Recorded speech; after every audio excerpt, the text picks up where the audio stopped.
کسی بھائی نے کہا کہ ایک امام صاحب ہیں وہ غلط قراءت کرتے ہیں، زبر کو زیر بنا دیتے ہیں، زیر کو زبر بنا دیتے ہیں، اپنے پاس سے قرآن میں نہیں ہے لیکن بہت سی جگہ پہ انا اور انا کا اضافہ کر دیتے ہیں، تو ہم کیا کریں؟ کیا ان کے پیچھے نماز پڑھیں یا الگ نماز پڑھی جائے؟ دیکھیں، جب امام اتنی فاش غلطی کر رہا ہو کہ اس میں زبر زیر پیش ہی تبدیل کر دے جس سے معنی مفہوم بہت زیادہ بدل جاتے ہیں، اور اسی طریقے سے جو منزل من اللہ ہے، اللہ کی طرف سے نازل کرتا ہے، اس میں اپنے پاس سے الفاظ کی ایڈنگ کر دیتے ہیں، تو پھر ایسا امام یقیناً امامت کے قابل نہیں ہے۔ میرا آپ کو مشورہ ہوگا کہ آپ اس پر اپنے قریبی اہل سنت کے دارالعلوم سے باقاعدہ ایک فتویٰ لیں، یہی صورتحال لکھیں اور آپ وہاں دے آئیں، وہ آپ کو فتویٰ دیں گے، یہ کمیٹی تک پہنچائیں۔ ہماری کمیٹیوں پر بھی اللہ تعالی رحمت نازل فرمائے، جو اکثر مساجد کی کمیٹیاں ہیں، اس میں بعض اوقات تو ینگسٹرز ہوتے ہیں، بالکل علم سے دور ہیں، اسی طرح پرانے حضرات ہوتے ہیں، جو ریٹائر ہوتا ہے وہ کمیٹی کے اندر لے لیا جاتا ہے انتظامات کے لیے۔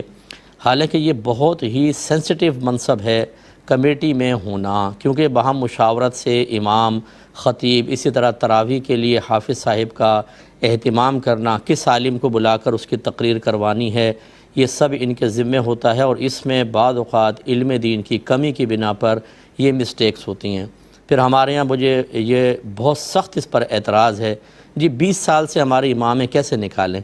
یعنی اگر 20 سال سے امام لوگوں کی نمازیں برباد کر رہا ہے تو 20 سال اس کی اس نوکری کی لاج رکھتے ہوئے